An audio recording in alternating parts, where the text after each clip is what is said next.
I suppose I irritated a few people when I was going through theological school by insisting that if God is no bigger than human theology, God is not big enough to be God.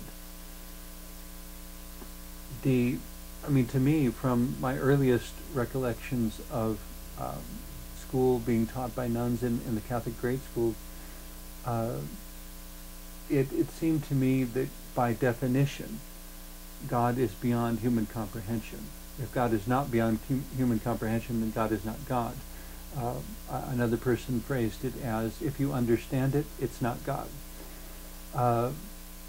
And in my reading of the various people described as being mystics throughout human history, it seemed to me that for them the divine was most often addressed as divine mystery, and not so much as having a sense of gender or age or orientation or anything in the usual sense that we understand it, but that somehow the personhood of God was more than the personhood of any human being ever could be. That there was something about it that could be construed as being male, and there was something about it that could be construed as being female, and yet there was some additional part of the divine that was somehow more than both of those, and more than all our definitions of personhood. That there's some way in which God exists outside of time in dimensions we have no words for. And the notion that a God of that description would want to have a relationship with humanity is pretty incredible. Another way I look at describing God is that God is the embodiment of the most pure and transcendent unconditional love, and the highest and greatest and most transcendent wisdom, and that those two things woven together form the essence of God. And then after that, God chooses to reveal God's self in multiple ways to multiple people, and in diverse ways to diverse people throughout time, throughout history, throughout the world. All of this is, I suggest, somewhere within the ideal goal of religion. That in creating religion, humanity wanted to make God accessible. A very good intention, I suppose, but to describe the indescribable and to comprehend the incomprehensible, it's kind of a foolish thing to even attempt. And yet, it's not that we shouldn't try.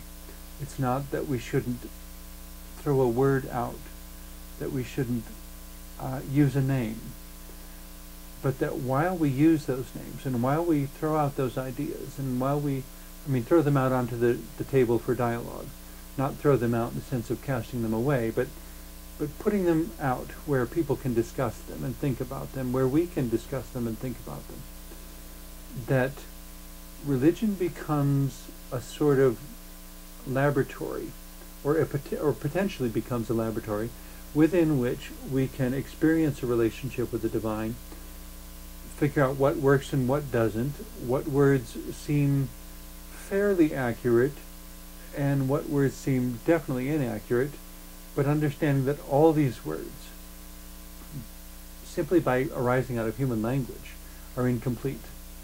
That there is no way, there's no name that can describe everything that God is, and there is no painting or vision or icon that can embody everything that God is. God is the divine mystery. All these are simply linguistic terms by which our spirit tries to relate to a much greater spirit. Perhaps the way a single drop of water tries to relate to the reality of the ocean. How incomprehensible is that, and how much there is to find within the ocean, and everything that is within the ocean. That's a very limited metaphor compared to what at all that the divine is. Within the ocean, we have areas that are cold and areas that are warm, areas that are populated by different kinds of fish, areas that are deep and dark, and areas that are shallow and light, and they're all part of the ocean. And it seems to me the divine encompasses even more diversity than that. Within a religion, we seek to create a system by which the relationship between us and the divine is somehow empowered. Things get really askew, though, and really go awry when the tool becomes the object instead of the tool. When the tool that is to empower a relationship to the divine, the religion empowering a relationship to God, instead God as divine mystery becomes too unknowable and we get tired, or someone in the church sees us wrestling with an idea and recognizes how frustrating it is to define the undefinable. And with all the best intentions, tries to make it more accessible. If that's too difficult, just think of it this way. Except that every metaphor has a point where it breaks down. There's no metaphor that can be stretched to the ultimate extreme and not break. So that when, with the best of intentions, the church says, if that's too difficult, just envision God this way. Or maybe that was what the church said initially, and now it simply says, just envision God this way, instead of even asking whether or not the person finds relating to divine mystery too difficult. It just assumes, if one person found it too difficult, then everyone must find it too difficult. Except that we're not all the same. Some people find it very difficult and some don't. Some need to envision God this way and some that. I think all that God cares is that we do have a relationship with God. And what that relationship looks like is not near so important as the fact of its existence. That by relating to God, we're able to reach beyond ourselves. We're able to have a horizon in the distance to pursue.